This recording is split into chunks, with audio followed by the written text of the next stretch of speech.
This week on the show, we're bringing on Greg Foss from Logrhythm. He's their head of global security operations. Our technical segment this week is going to talk about what was a zero-day vulnerability and associated exploit. Well, I guess most of them start out that way. But in Outlook Web Access two-factor authentication bypass, in our stories for the week, regulation on the Internet of Things, and some awesome insights from a very well-known figure in information security. We'll weigh in on that. Hackers hijack Philips Hue light bulbs to cause, mass panic and hysteria, of course. Netflix will address some account takeover bugs. Facebook actually buys back passwords on the black market. Some HID device hacking, and so much more. So stay tuned for this edition of Paul's Security Weekly. This is Security Weekly, for security professionals, by security professionals. Broadcasting live from G-Unit Studios in Rhode Island, it's the show where exploits run wild, packets aren't the only things getting sniffed, and the cocktails flow steady. It's Paul's Security Weekly.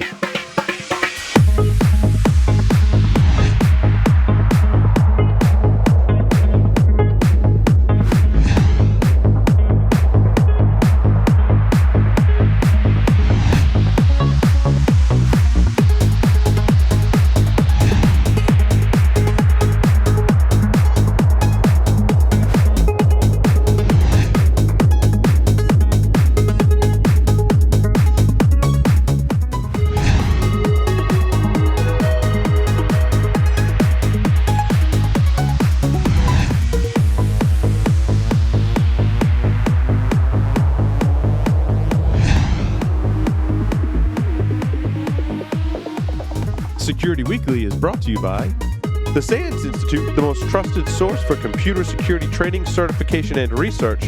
Visit SANS.org to explore the full curriculum and latest training offerings. Onapsis, the leading provider of solutions to protect ERP systems from cyber attacks. Customers can secure their SAP and Oracle business-critical platforms from espionage, sabotage, and financial fraud risks. Visit them on the web at onapsis.com. Pony Express. Check out their line of penetration testing devices, including the Pwn Pad, the Pwn Phone, and the Pwn Pro. For enterprises, there's Pwn Pulse, providing continuous visibility into wired, Wi-Fi, and Bluetooth spectrums across all physical locations, including remote sites and branch offices. For all those hard-to-reach places, there's Pony Express. Visit them on the web at ponyexpress.com. Welcome, everyone, to Paul's Security Weekly. This is episode 489 for November 10th, 2016. I am, of course, your host, Paul Asadorian. Larry, I don't know if you had an introduction for me. I kind of just blew it, but anyway. That was actually going to be my introduction, the man who blows everything. And everyone. Wait. So there's your introduction. No worries. Thanks for that, Larry. I want to welcome everyone. Whoa, we got some echo going on. We got some people on via Skype. I'm flying solo here in the studio. Mr. Jeff Mann, crypto analyst, InfoSec analyst, pioneering ex-NSA pen tester and PCI specialist, and of course certified curmudgeon joins us. Mr. Jeff Mann, welcome to the show. Thanks, Paul. Good to see you virtually. Yes, again. Virtually. And I gotta just ask you very quickly. Say the word after me. Crypt analyst. Crypt analyst. Oh, like Tales from the Crypt. I get it now. Yeah, there you go. Crypt Not crypt analyst. O. That's all right. There's no O involved. There's no O. Well, there is, but it's been encrypted. That's it. Mr. Larry Pesci is here with us. He's the Director of Research and Senior Managing Consultant at InGuardians, as well as the Destroyer of Embedded Systems. Welcome, Larry. Thank you, sir. And apparently tonight I'm also the destroyer of vehicles. Yes, you had some car issues, which is why Larry's not here. Some vehicular issues going on there. Stuck brake caliper, blown brake line, and overheated Jeep. Not good. All in the same vehicle. Not good. That's not good. Doug White is here with us. He's the Director of Cybersecurity Programs for Roger Williams University. Did I get that right, Doug? You did get it right. I'm the chair of cybersecurity department at Roger Williams University. Excellent. Thanks for joining us tonight, Doug. You got an echo. Did you find those headphones, Doug? You can't find them. We have that problem in the studio a lot. We can't find things. We'll get it worked out. A quick announcement. Take our super cool survey. That's right. We want to hear from you, the listener, securityweekly.com/survey. If you go there, you can fill out the survey. It's only like 12 or 13 questions. I would greatly appreciate it if all of our listeners would go there and fill out the survey, securityweekly.com/survey. Tell us what you think of the show. Tell us which shows you watch and listen to. And more importantly, give us some feedback so that we can further shape our podcast network for you, the listener, so you get to customize us. That is if we listen. And we will listen. We've already been listening. So we've already actually run some segments based on your feedback. So securityweekly.com/survey. Alrighty. Our interview for this evening is none other than Greg Foss, who is Logrhythm's head of global security operations, where he's tasked with leading both offensive and defensive aspects of corporate security. Previously, he was a senior researcher with the lab's threat intelligence team. He's given security talks at Black Hat, DerbyCon, AppSec USA, B-Sides Las Vegas, and others. He comes from the Denver area, where there's a strong presence in the information security community out there. You started as a contract web developer and then branched into security. And you've got a lot of fun things to talk about. I'm very excited to bring on Mr. Greg Foss. Greg, welcome to the show. Oh, thanks so much for having me, Paul. Been a long-time listener, so great to actually be on the show. And Greg and I met at a security conference, many security conferences. I don't remember what the first one was. But this is true. You had worked for probably Logrhythm at the time when we met, which you've been working there a long time then, because we met quite a few years ago. I think so, yeah. Probably, so I've been here around 3 years now. So nice. Probably right when I joined Logrhythm was when I first met you in person. Yeah. And Greg's like, I've been listening to the show, and I work for Logrhythm, and I'm like, I really think Logrhythm's got a cool company. And Greg and I decided that Logrhythm should be a sponsor for the show. Now, it took 3 years for us to get there, but Greg was like, you have a cool podcast, and I'm like, well, you work for a cool company, so we've stayed in touch ever since. And now here you are, a guest on the show. And you're Mr. Fancy Pants, head of global security operations now. Congratulations publicly on that, Greg. That's awesome. Greg, you kind of expand upon being a web developer and how you got your start in information security. Sure thing. So I think I've always kind of been interested in this type of thing. My initial interest in security, I think, branched from when I was pretty young. I used to be very into like magic and things like that as a kid, and then we got AOL at home, and my friend and I started messing around on there. And oh no, Greg, come back, come back, Greg. It was magic. You froze there. Oh no. Is it? You ended with we got AOL. That was last week, or no? This is when you got your start in information security. Okay. Yes. Continue after you got AOL. Yeah. All right. So one of my friends and I, we started realizing like you could actually do a lot of fun pranks and things like that over the internet. So I was in middle school at this time. And we started going into the chat rooms and using phishers and punters and all the little script kiddie tools. And I ended up getting in a lot of trouble, actually. Like, to this day, I'm not to be an AOL customer because of this, which I'm very heartbroken over. You must be all broken up about that, dude. I'm very, very heartbroken. But it was fun. We, after that, I got in a tremendous amount of trouble. Fortunately, there weren't really many laws around at that time, and plus I was very young, so I didn't really get in much trouble other than being completely banned from AOL. But that kind of just opened the door, and then we realized, like, oh, here, there's other ways to get free internet and things like that. So it kind of opened the door into that realm for me, and from there, it just kind of grew. Like, it was something I've always been interested in. And then I went to college. I was actually a psychology major to start out with. Got away from computers for a while, and when I was getting close to graduating, I was kind of wondering that, what am I going to do with a psychology degree? I'm not sure I want to be a counselor or something like that. And then I watched Red Team, or Tiger Team, Chris Nickerson's show back in the day. And you were like, I want to be like Chris. And Chris lives in the same city that I live in and stuff, so I could be like Chris. I was amazed. I was just like, wow, this is a job that people do. Like, you can get paid to go and test company security and do all these fun things. And so I was like, wow, this is incredible. So at that time, I've decided to make my minor, which was computer information systems, another major. And so I ended up completing school with the computer information systems degree, and then went from there. I wanted to really get into security. So when I was in college finishing up that degree, I started just a small web development business where I was making websites for a lot of local businesses around the college campus and community. And then from there, I was fortunate enough to get hired on at the Department of Energy, where they were looking for just young security people. And so I was very fortunate to get in at the ground there and kind of work my way up. So it's been a fun ride.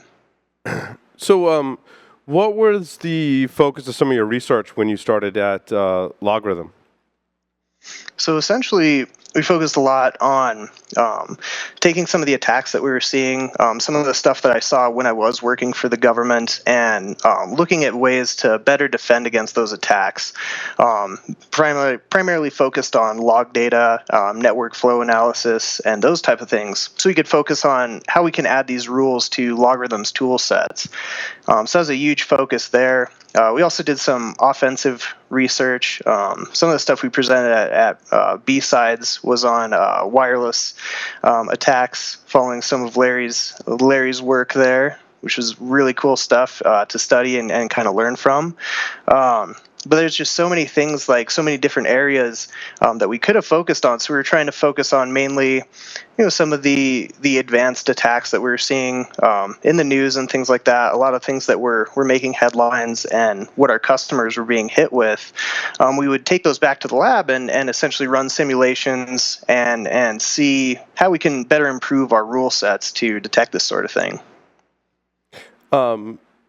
So with Logrhythm's products, are you primarily focused on logs specifically, or are you collecting network traffic or endpoint agents as well? Is all that in the mix now for Logrhythm? Yeah, exactly. So we focus on a little bit of everything. We try and get, take the endpoint agents that we have pushed out within our own environment and also within our lab environment, where we simulate various different types. Oh. Sorry, Doug's just testing his microphone. It works, Doug. All right. Awesome. All right. Thank you, sir. And so essentially what it is it's a mix of all of these different technologies. Because using just one type of data, you can't really get the whole picture. So we try and combine as much as we can, especially, focusing on Logrhythm's product line, so the network monitor, the SIM, those type of things. But lately we've had a significant increase in focus on endpoint agents.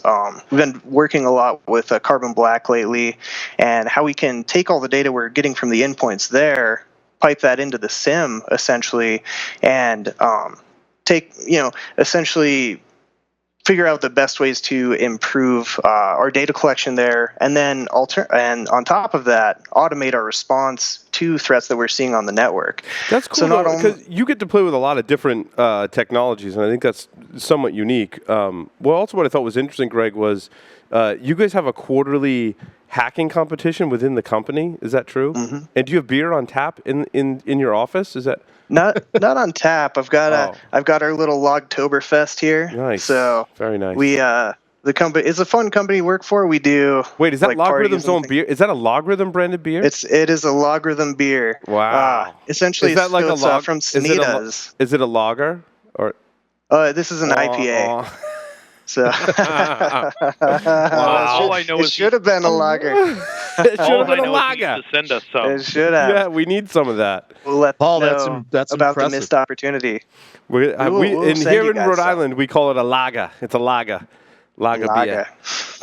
So tell me about this. You guys have hackathons at Logrhythm? Yeah, so really fun thing that we get to be a part of. Every quarter they do this where they give you essentially 3 days. You develop a team and you just come up with some problem you want to solve, or just some new technology you want to develop, or just play around with, and so you have 3 whole days where you can just solely focus on this, and it's really fun. You get to see at the end of it, everyone goes to this meeting room, and everyone that competed presents what they did. So you get around 5 minutes to present your idea that you came up with, and show a demo and show a use case and things like that. And then there's prizes associated. So some of the categories they have are most innovative, most awesome. They have most shippable. So the most shippable ones usually do end up in the product.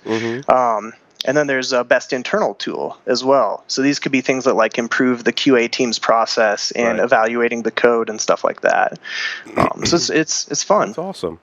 So one of those was a phishing intelligence engine. Tell us about that. Yes. So that was the one that my team did for the last hackathon. Fortunately, we ended up winning one of the prizes, which was very cool. But essentially what we tried to do was we set out to try and solve the phishing problem that a lot of companies are seeing.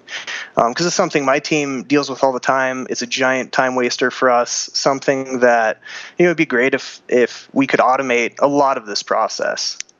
So essentially one of the things that we started setting out to do was looking at, we started with Office 365, because that's a big customer base of ours is using that now because everyone's trying to move to the cloud.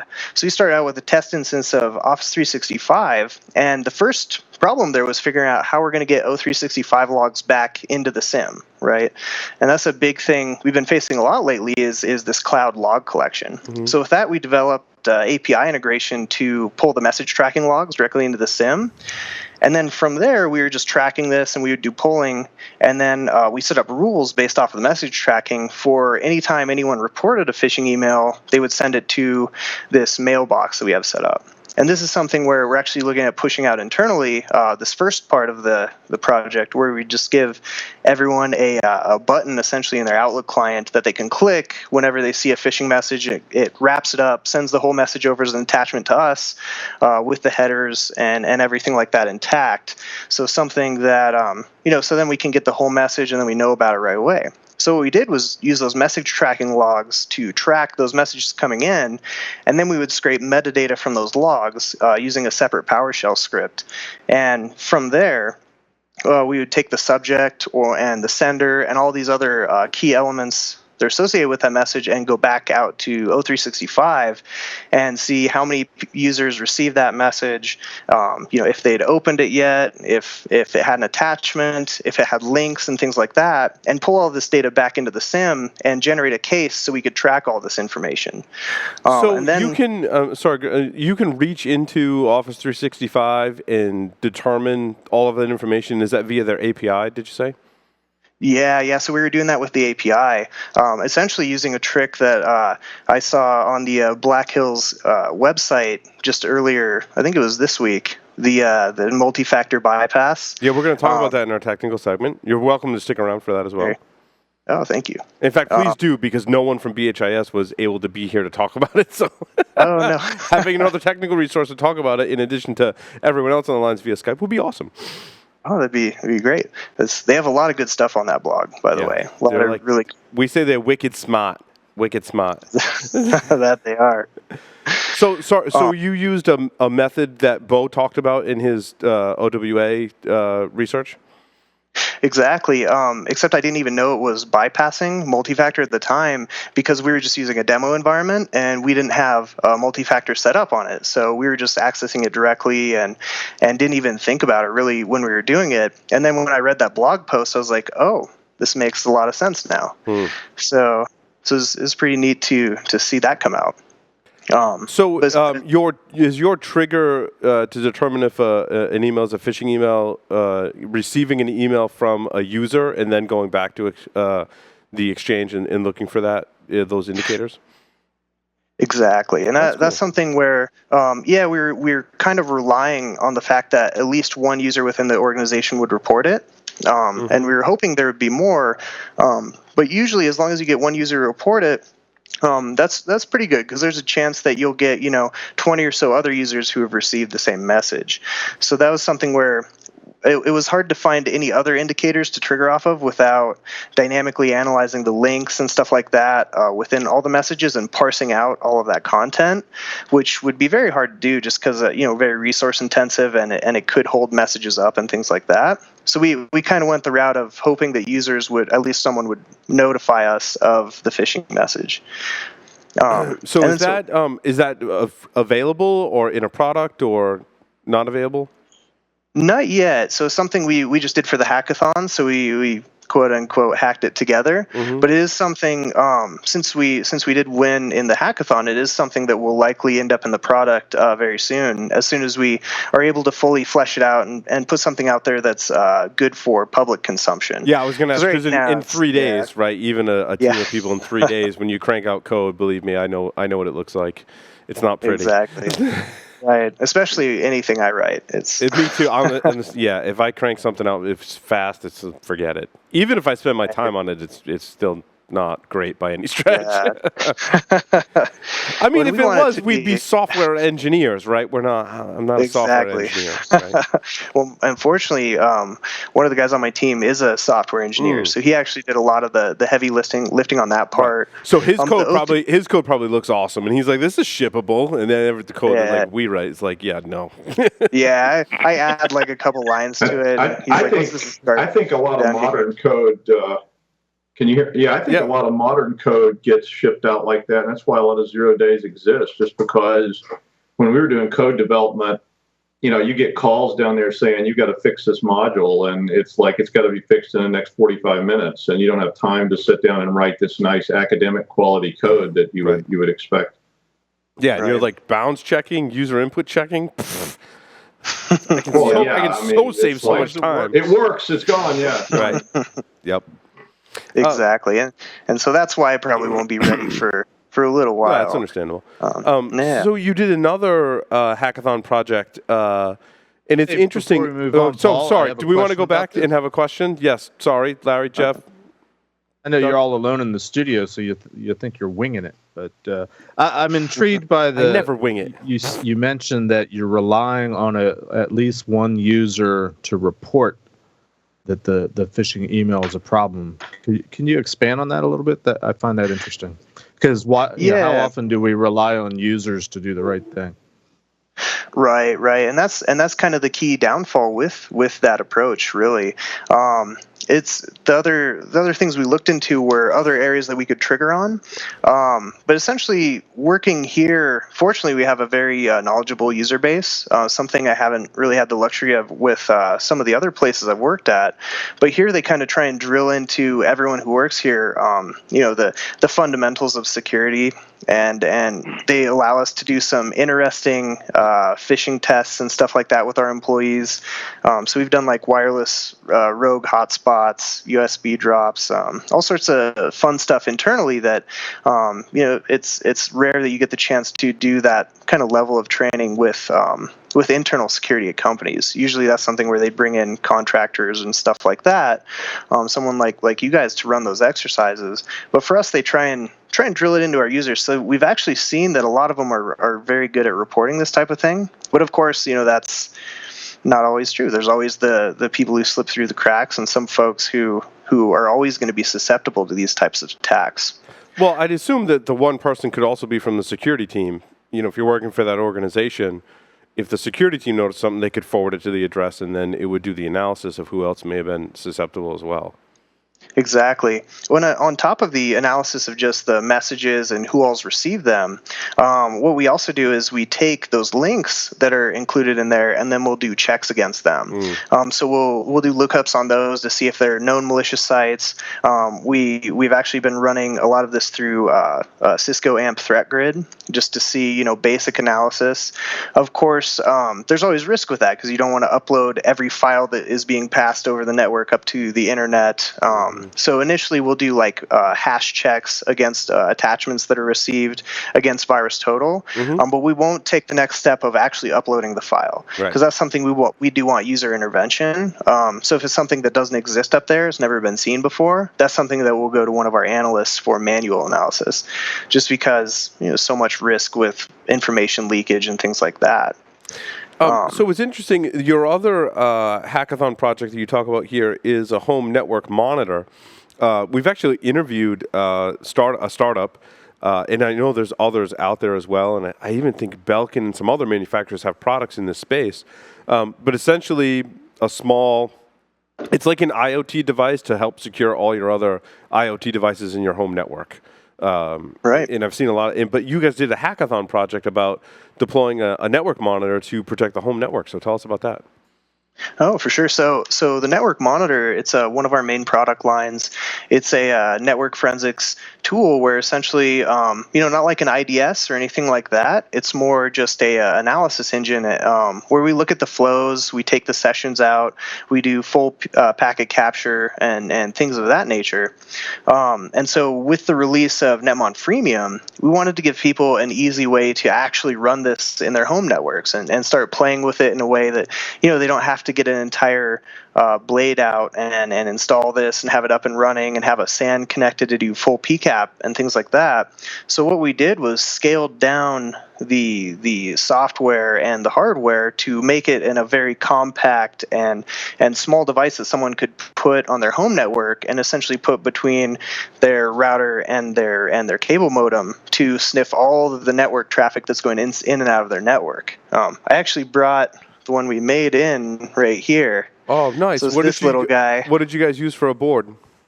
So we just got this little, it was a Kotom micro PC. Okay. So it was $179 on Amazon. Yeah. So 60 gig hard drive. Yeah. What's the processor and RAM and stuff? So this is actually just 8 gigs of RAM. CPU on this, I actually don't know what it is. I'll have to go look it up. But essentially, we wanted to get it very small. Make something up. You're turning me on. Keep going. Yeah, I know. That's sexy. We love embedded systems.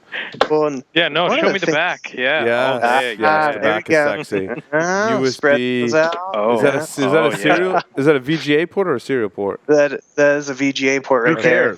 USBs doesn't even matter. But essentially, it's a great. And what was it? I'm sorry, Greg. What was the name of it again? Just so people know, so they're gonna search for it on Amazon. Oh, it's QTOM Kotom micro PC. Okay. I can send you guys the link too. Yeah, we'll put that in the show notes. There's a link to the blog post where we did a whole write up on essentially how to build one of these. Because it's actually been really cool. It's in there. Your link to the blog post is in the show notes. wiki.securityweekly.com, episode 49. Yeah, so your link is in there. Very cool. No, it's a fun device. So as soon as we made this, I started running it at home just to see how it worked and measure the latency. We actually used just a throwing star LAN tap to essentially the network connections. And for a home network, that's actually perfect. Like I didn't really notice much degradation in my quality of my connections, probably because I have Comcast, so it wasn't that good to begin with. Oh, so that's interesting. So it's 4 gigs of RAM, a 32 gig SSD. And a Celeron J1900, which isn't a bad processor for doing what you're doing, and 4 LAN, and that is a VGA port, USB 2.0. For this listed as $198 plus $29 shipping, which is interesting, which even still is not a bad price for that, having spent way too much time looking at embedded systems on the internet. So they do have other models that some are cheaper, some are more expensive. From Quotom, QOTOM, yeah. Right. Nice. And so so it's a fun project, essentially. I actually found some interesting stuff on my home network once I plugged this in. So it's just interesting, because not a lot of people will actually run a full IDS at home. Not a lot of people have like a pfSense box or something like that where they can actually understand their home network security. So that's something where we just wanted to make a really easy and simple way for people to use the network monitor product in a way that they might actually benefit them. Yeah, and what I found too is not many people outside of our field understand Bro and how to use Bro, which is another great open source tool for that. So this is great. Exactly. When you could put Security Onion on this box too, so it's just a great little PC for this. And taking it a step further, there was another group at this last hackathon. They decided to make because they wanted to compete with the micro PC we put together. They decided to throw Netmon on a USB, and so that was pretty cool. Just a live boot USB.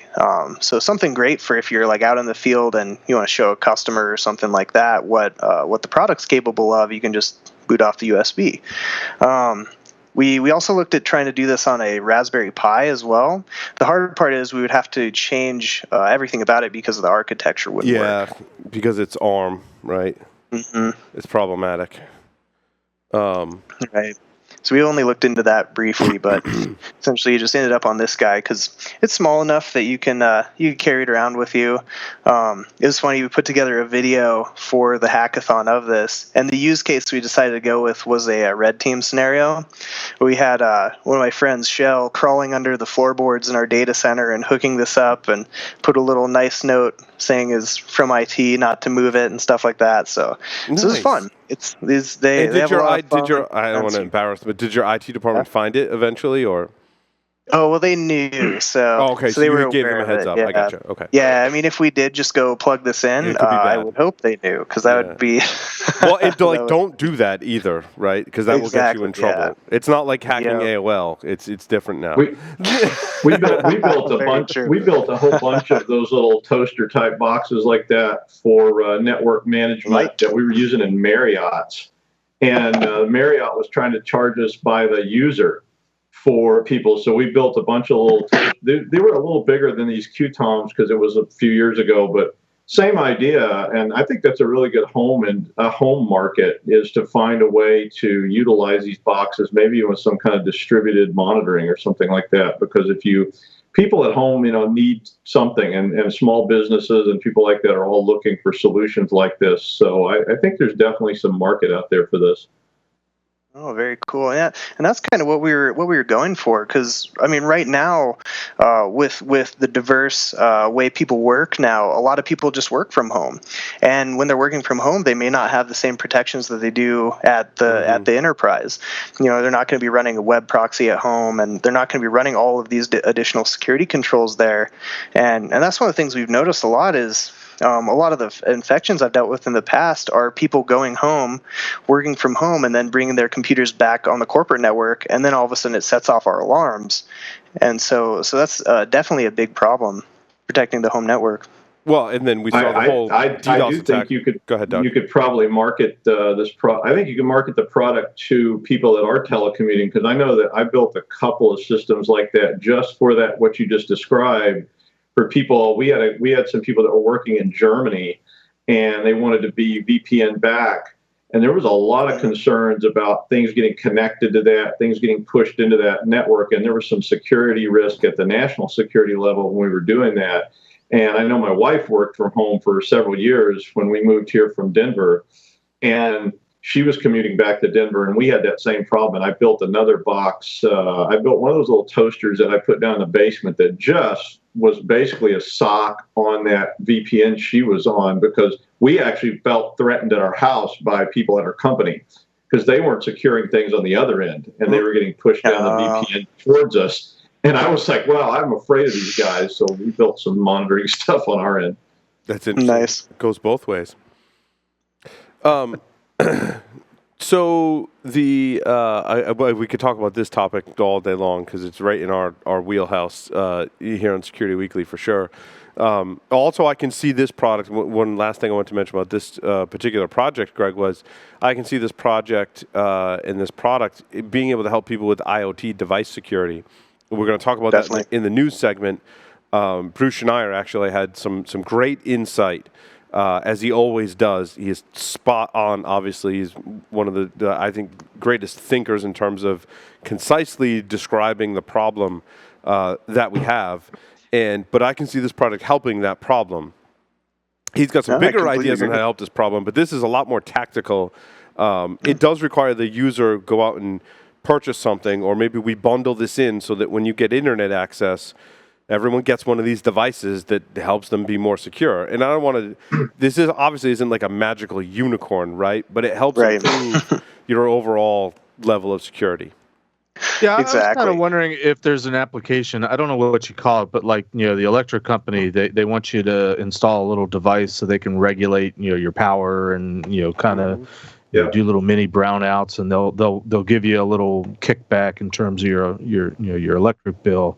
I'm wondering if there's some sort of application similar to that for ISPs to push these out to their customers to somehow take advantage of something. Yeah, like don't ransomware my thermostat or use my embedded devices or IoT devices to launch distributed denial of service attacks. Right. Well, if it could do that, and if you participate, you get some sort of kickback. Yeah. Right.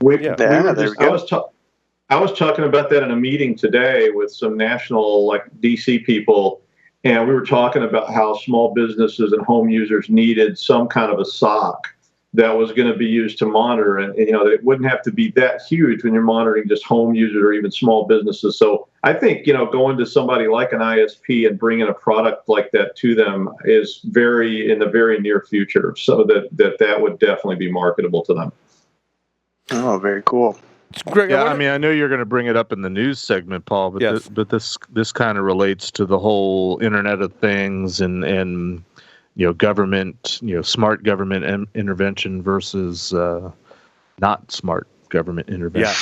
Yeah. Maybe this is something to pursue here. Yeah, I think it's a great alternative.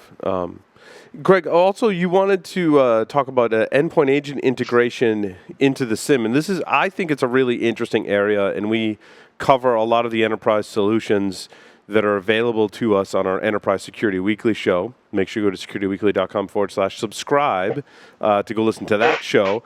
But I find it interesting.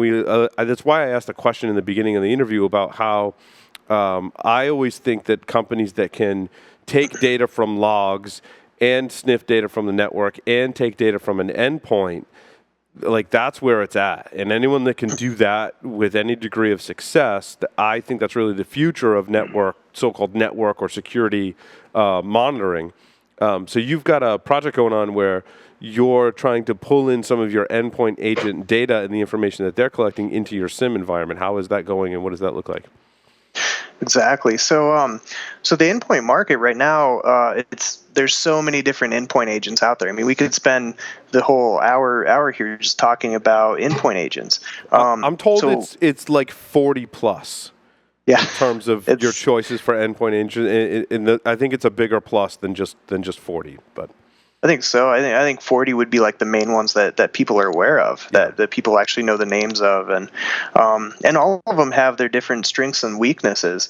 And for us, once I ended up taking over for internal security and operations here, the endpoint was a huge focus for us, because we wanted to not only have the best protection for our end users, whether they're on network or off the network, but we also want to work with what our customers are using and build the best integrations we can within our product. So, Greg, you don't. Logrhythm doesn't have their own product that is an endpoint agent.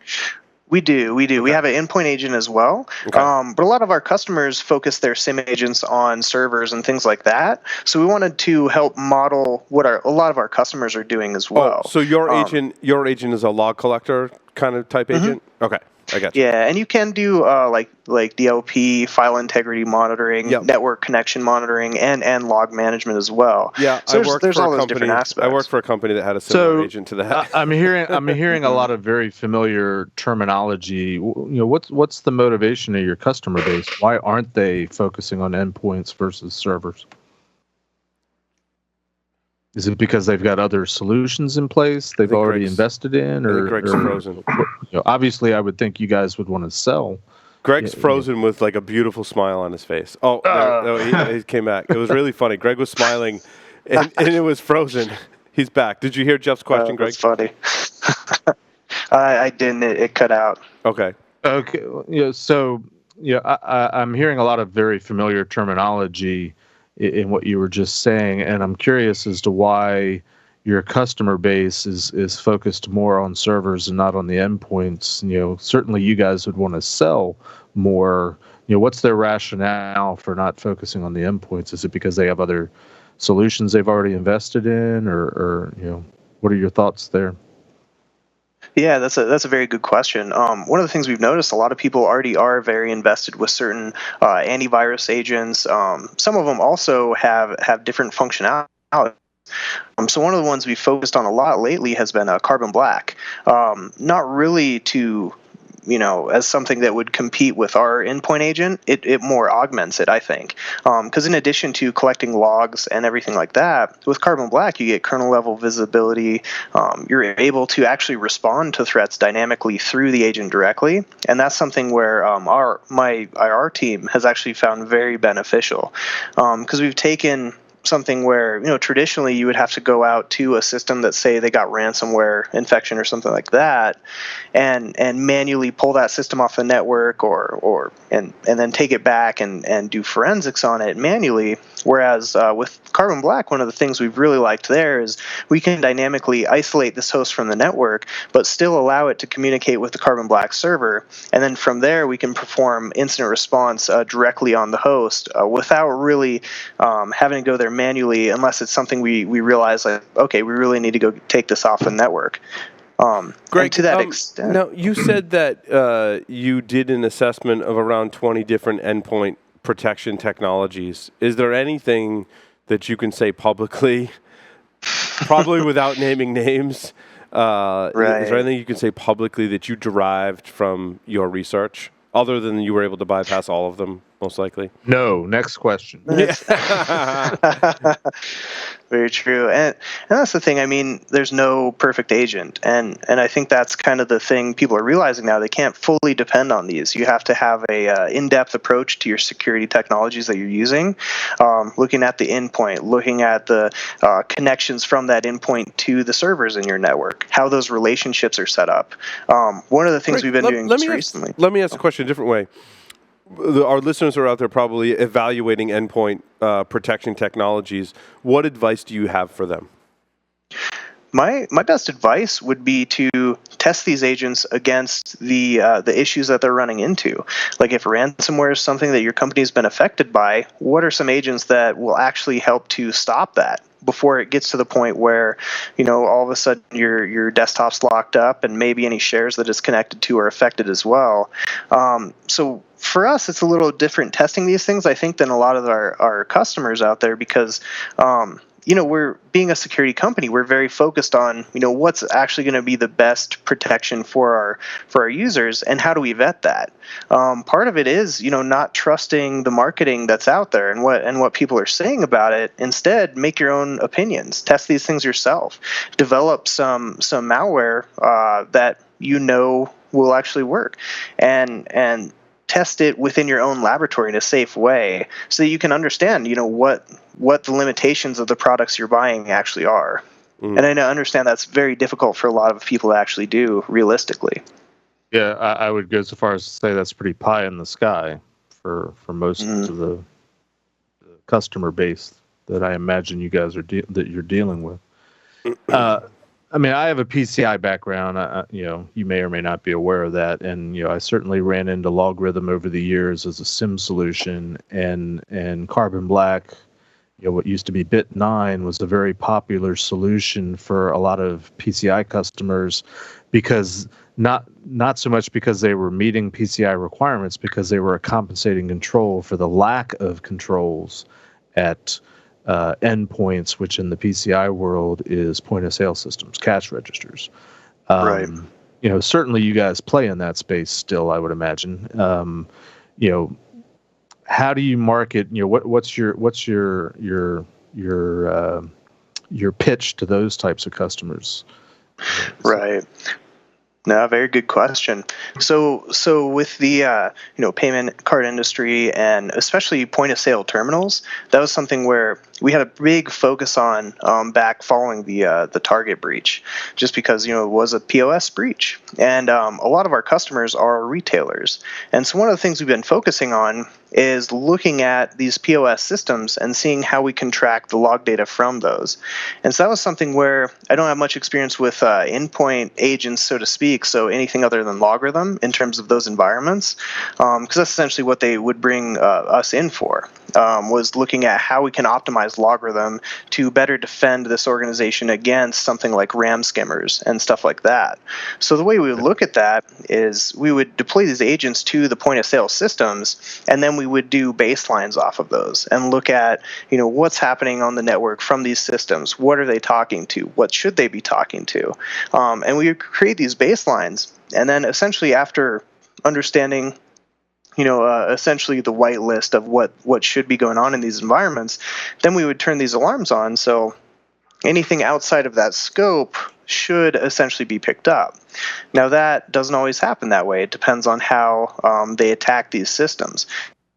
One of the ways we actually deployed this one customer site, and as it was about a week after we deployed this, they found out there was one of their locations that was beaconing out to a location out in Japan.